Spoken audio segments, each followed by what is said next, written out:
यीशु मसीह के लिए।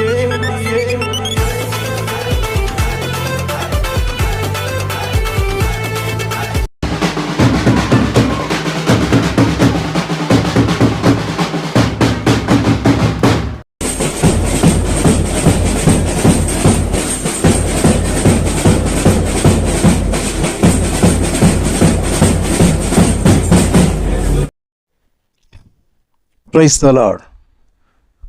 ప్రభువు యేసు నామములో మీకు నా హృదయపూర్వకమైన వందనాలు చెల్లిస్తున్నాను. ప్రియులారా,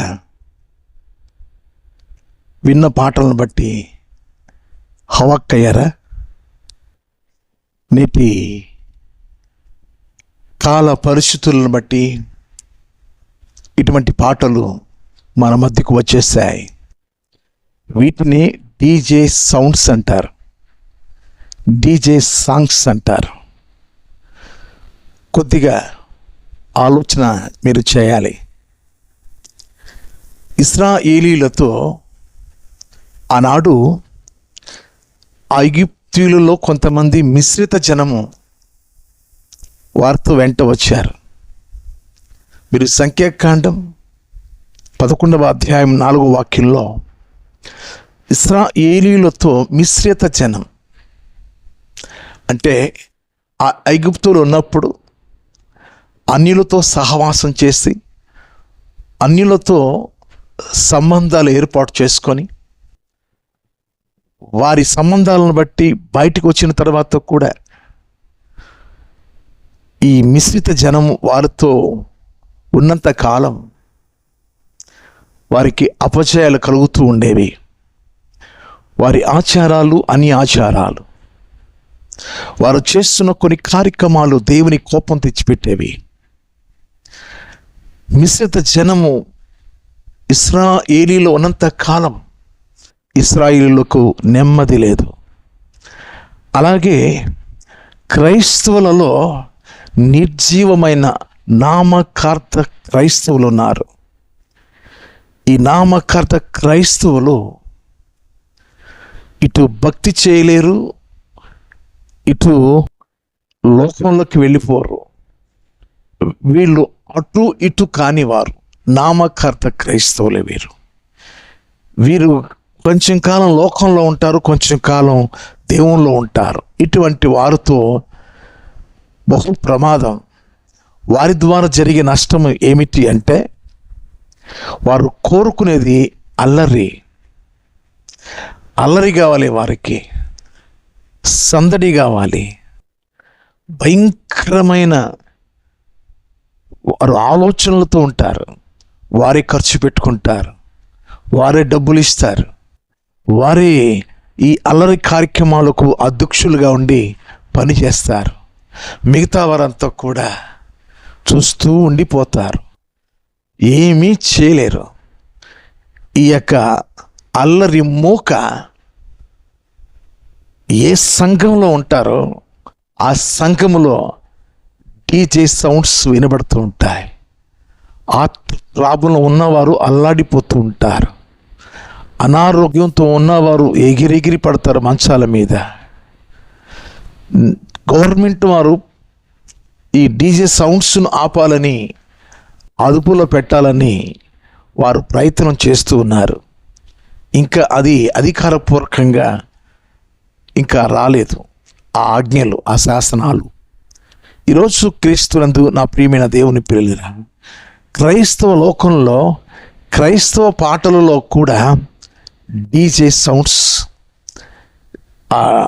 ఆ మ్యూజిక్ మీరు విన్నారు కదా. కొన్ని పాటలు స్కిప్ చేయకుండా ఇలాగా మీరు వింటూ ఉండండి. కొన్ని విషయాలు చెప్తాను, ఆ తర్వాత చివరిలో కూడా మీకు అటువంటి పాటలు కొన్ని మీకు వినిపిస్తాను. చివరి వరకు వింటే చివరిలో ఆ పాటలు ఉంటాయి. ఈరోజు ప్రియ దేవుని పిల్లరా, బైబిల్ చెప్తుంది, కొరింథీయులకు రాసిన మొదటి పత్రిక 14వ అధ్యాయం 33వ వాక్యంలో, దేవుడు సమాధానమునకు కర్తే గాని అల్లరికి కర్త కాడు. సియోనులో మౌనంగా ఉండితే స్తుతి చెల్లించుట అని 65వ కీర్తనలో మొదటి వాక్యంలో ఉంటుంది. సంఘం ఎప్పుడు కూడా మౌన కార్యక్రమాలు చేయాలి, అంతేకాని ఉత్సాహమని అత్యుత్సాహం చూపకూడదు, ఉద్యమని అతి ఉద్యమం చూపించకూడదు. కనుక నేటి కాలంలో అతిగా ప్రవర్తిస్తున్నారు. కనుక ఇక్కడున్న మాట ఏంటంటే, అల్లరికి కర్త కాడు దేవుడు. ఎక్కడైతే అల్లరి ఉంటుందో అక్కడ సాతాను ప్రజలు ఉంటారు. ప్రియా దేవుని పిల్లరా, నామకర్త క్రైస్తవులు లోకాన్ని తీసుకొచ్చి పెడుతుంటారు సంఘంలో. అదేనండి బండ మీద సర్పం జాడ అంటే, బండ అనగా సంఘం, సర్పం అనగా సర్పపు క్రియలు, సాతాను క్రియలు, వాటిలో డీజే సౌండ్స్. చాలామంది ఇక్కడే గుమి కొడతారు. ఈ పాటల దగ్గరే చాలామంది గుమికొడి అందరూ కాళ్ళు చేతులు కదుపుతూ ఉంటారు.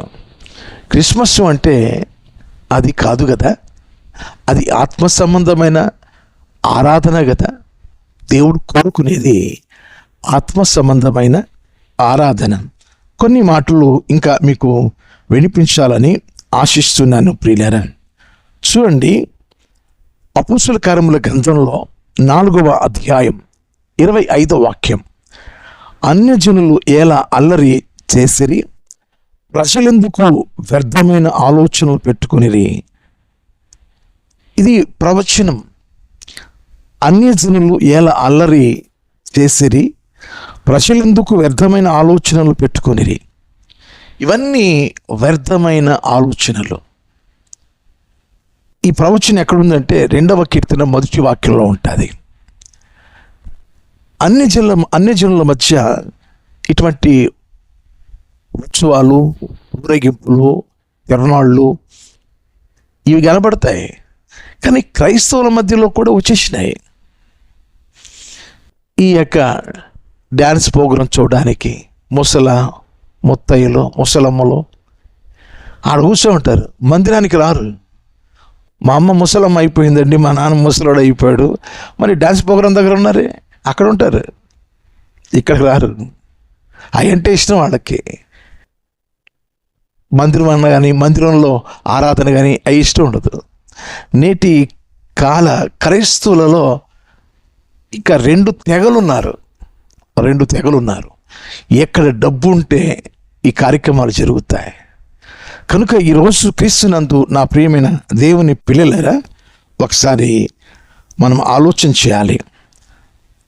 వీళ్ళల్లో ఇంకో బ్యాచ్ ఉంది, నేను చెబుతున్నాను. సామెతల గ్రంథం 20వ అధ్యాయం మొదటి వాక్యం.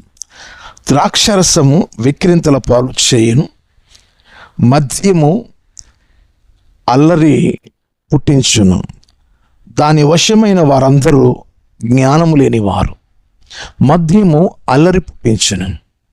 కొంతమంది లైట్గా తీసుకొని, ఎక్కువైతే మరి పడిపోతారు. లైట్గా తీసుకొని, మన కుర్రకారు లైట్గా తీసుకొని ఇక 5 జంపులు లాంగ్ జంపులు, 5 జంపులు లాంగ్ జంపులు, ఈ జంపుల మీద ఉంటారు. ఎగరాలి కదా, మరి గొంతులే కదా. డీసీ అంటే మామూలు విషయమా? కనుక క్రిస్మస్ ఎందుకు వచ్చింది, క్రిస్మస్ దేనికి వచ్చింది అర్థం కాక, వారికి చెప్పేవాళ్ళు లేక, చెప్పినా వినిపించుకొని ప్రజలు ఆనాడు సాక్షాత్తు మోషే గారి మీద తిరగబడి దేవుడు కాల్చేశాడు. నేటి కాలంలో చాలామంది వెంటనే ఆ దినాల్లో కాలిపోయినట్టు, కానీ కాలిపోతే బాగుంటుంది. కానీ ఎందుకు దేవుడు చూస్తూ ఉన్నాడు? ఇటువంటి కార్యక్రమాలు జరుగుతూ ఉంటే, క్రైస్తవులలో ఇటువంటి భయంకరమైన కార్యక్రమాలు జరుగుతుంటే ఎందుకు చూస్తున్నాడని మీలో కొంతమందికి ఆలోచన, ప్రశ్న వచ్చి ఉండొచ్చు. దానికి జవాబు చెప్తున్నాను. ప్రసంగి గ్రంథం 8వ అధ్యాయం 11వ వాక్యం. దుష్క్రియకు తగిన శిక్ష శీఘ్రముగా కలుగకపోవట చూచి మనుష్యులు భయము విడిచి హృదయపూర్వకముగా దుష్క్రియలు చేయుదురు. దుష్క్రియకు తగిన శిక్ష కలగకపోవట చూచి, అంటే దేవుడు ఏం చేశాడంటే ప్రమాణం చేశాడు, ఇటువంటి మళ్ళీ మీకు శిక్ష నేను రానివ్వను అని ప్రమాణం చేశాడు. ఇప్పుడు ఓర్చుకుంటున్నాడు, దైవ సేవకులు ఓర్చుకుంటున్నారు. ఎందుకంటే సంఘాలలో ఇటువంటి చెత్త మనుషులు, ఇటువంటి త్రాగుబోతులు, ఇటువంటి చచ్చి డబ్బు తీసుకెళ్ళి భయంకరమైన దేవునికి విరుద్ధమైన ఇటువంటి కార్యక్రమాలు తలపెడుతూ ఉన్నప్పుడు దేవుడు ఓర్చుకొని ఉంటాడు, దైవజనుడు కూడా ఓర్చుకొని ఉంటాడు.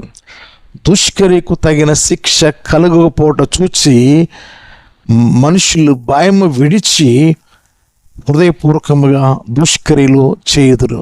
ఏటా అదే జరుగుతూ ఉంది. ఏం కావట్లేదుగా, ఎగిరినంత మాత్రం ఏమవుతుంది?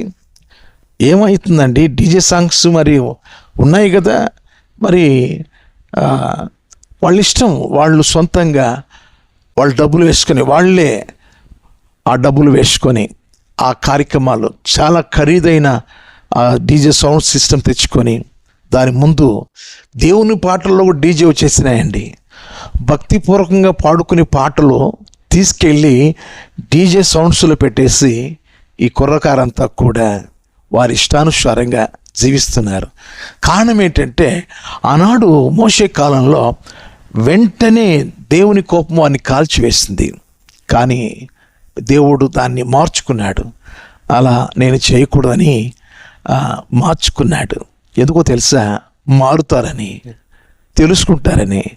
ఏటా అదే తంతు ఎగరడమే ఎగరడం, భయంకరమైన పరిస్థితి.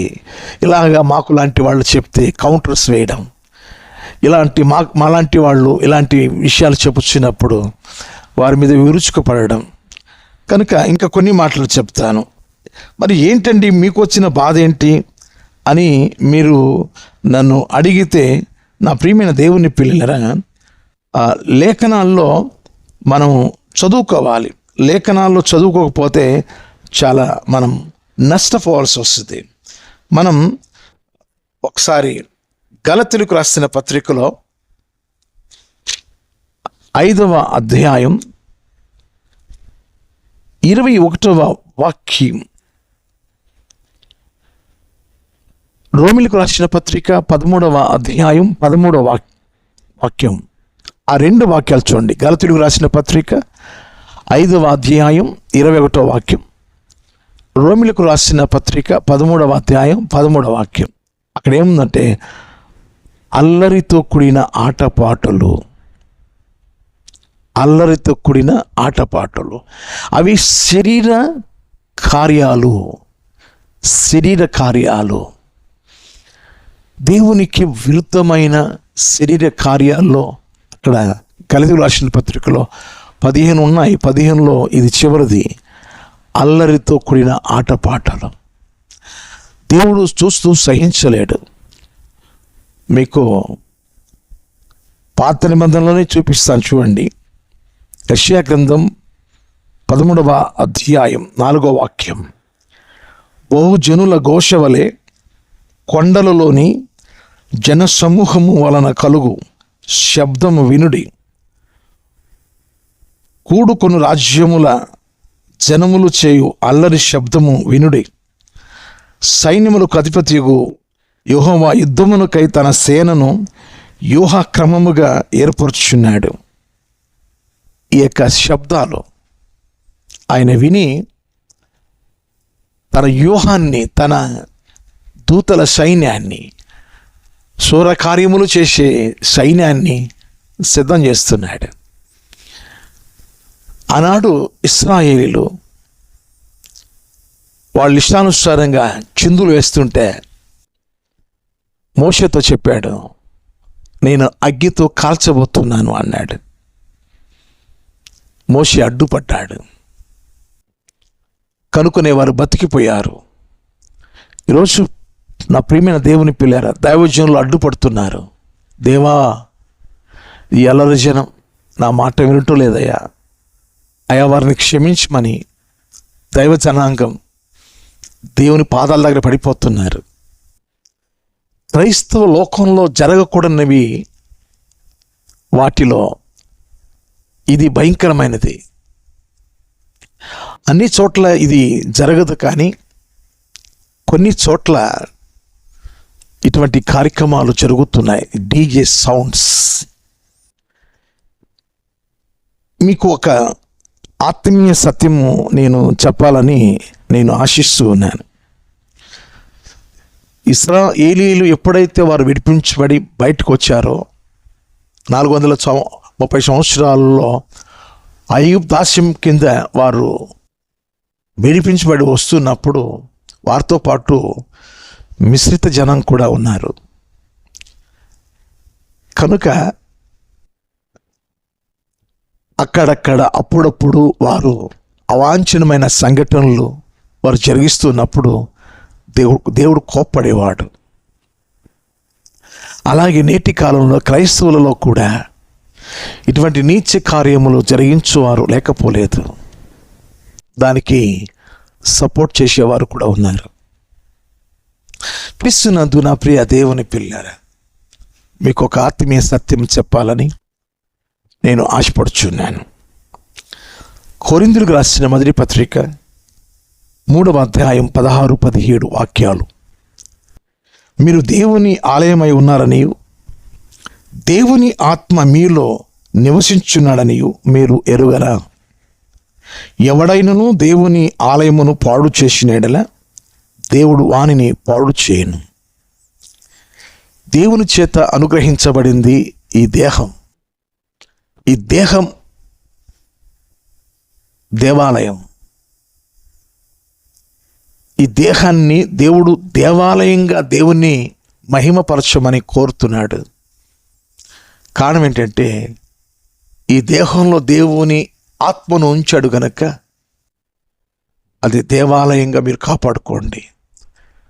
ఎవరైతే దేహాన్ని దయ్యపు కార్యాలకు, శరీర కార్యాలకు మీరు అప్పగిస్తారో దేవుడు వానిని పాడు చేస్తానని సెలవిచ్చినాడు.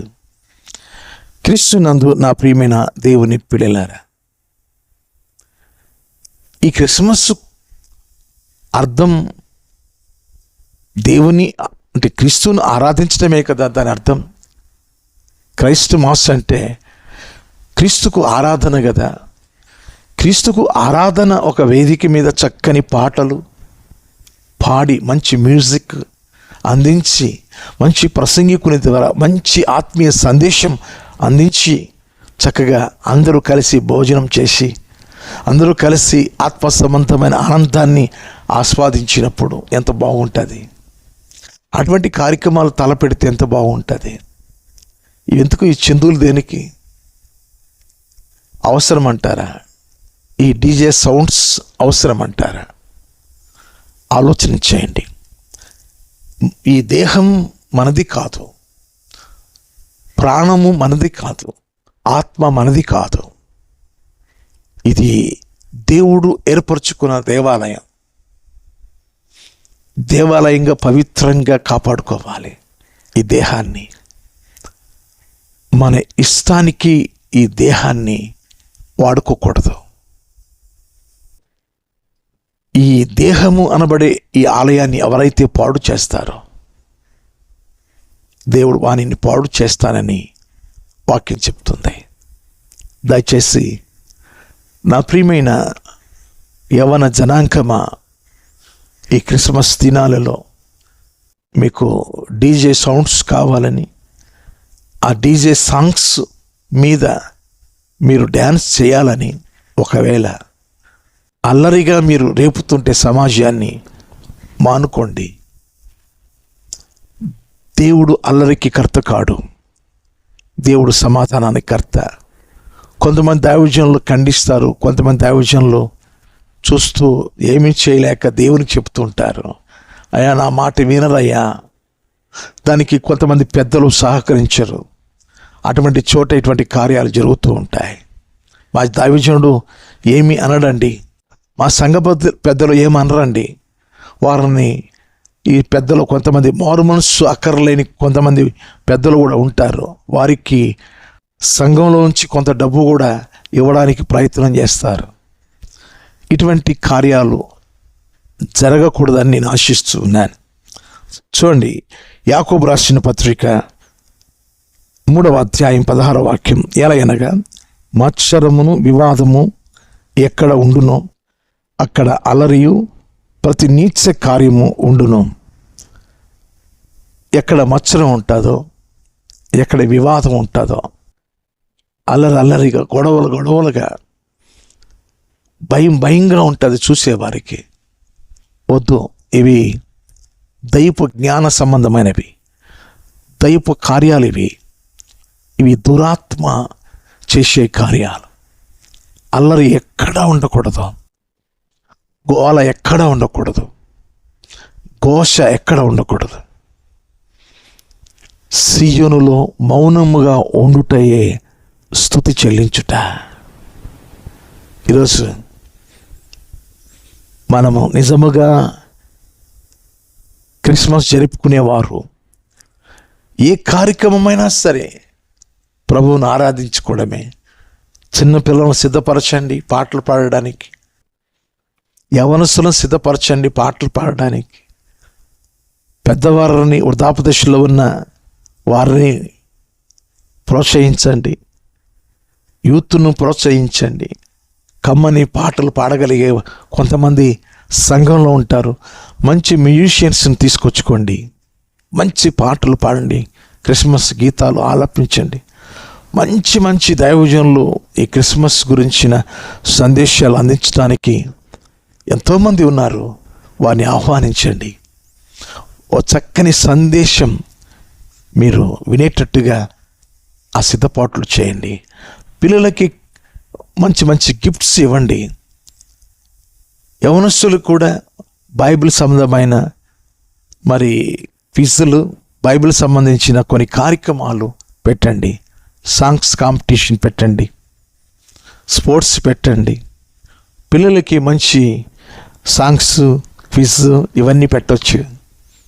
క్రిస్మస్లో ఏదో ఆహ్లాదకరమైనవి ఇటువంటివి మనం పెట్టుకోవచ్చు.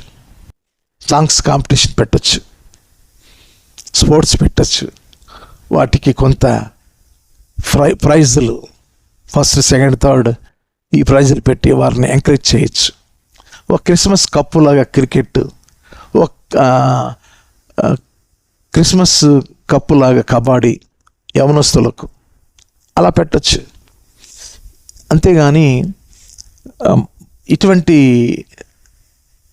డీజే సౌండ్స్ పెట్టి అవి ఉన్నవి అందులో నేను నాట్యం చేయాలంటే కొంతమంది ఈ మద్యపానం తాగేవాడు లైట్గా పుచ్చుకొస్తాడు, వాసన వస్తూ ఉంటుంది. ఏంటో ఇక్కడ స్మెల్ వస్తుంది, కారణం మిక్స్డ్. కొరియోగ్రఫీ నేర్పించేవాడికి కొన్ని అలవాట్లు ఉంటాయి, డ్యాన్స్ వేసేవారికి కొంతమందికి అలవాట్లు ఉంటాయి. మందిరానికి ఈ రోజు రారు, దేవుని స్థలం ఈ రోజు కనబడరు. కాస్త గ్రామంలో కలిసినట్టుగా వేదిక ఆ గ్రామం మధ్యలో వేస్తారు. ఇక వారి ఇష్టానుసారంగా ఇటువంటి కార్యక్రమాలు తలపెడుతూ ఉంటారు. దయచేసి దేవుడు సమాధానము కర్త కానీ అల్లరికి కర్త కాడు. స్కిప్ చేయకుండా చక్కగా వినండి. చివరిలో చూడండి వారి యొక్క మరి ఆ డీజే సౌండ్స్తో కూడిన పాటలు ఎలా ఉన్నాయి చూడండి. అవసరం అంటారు, అటువంటి అవసరత మనకు ఉండకూడదని ప్రేమపూర్వకంగా మీకు మనవి చేస్తూ ఈ మాటలు విరమిస్తున్నాను. May God bless you. మీకు నా వందనాలు. Thank you.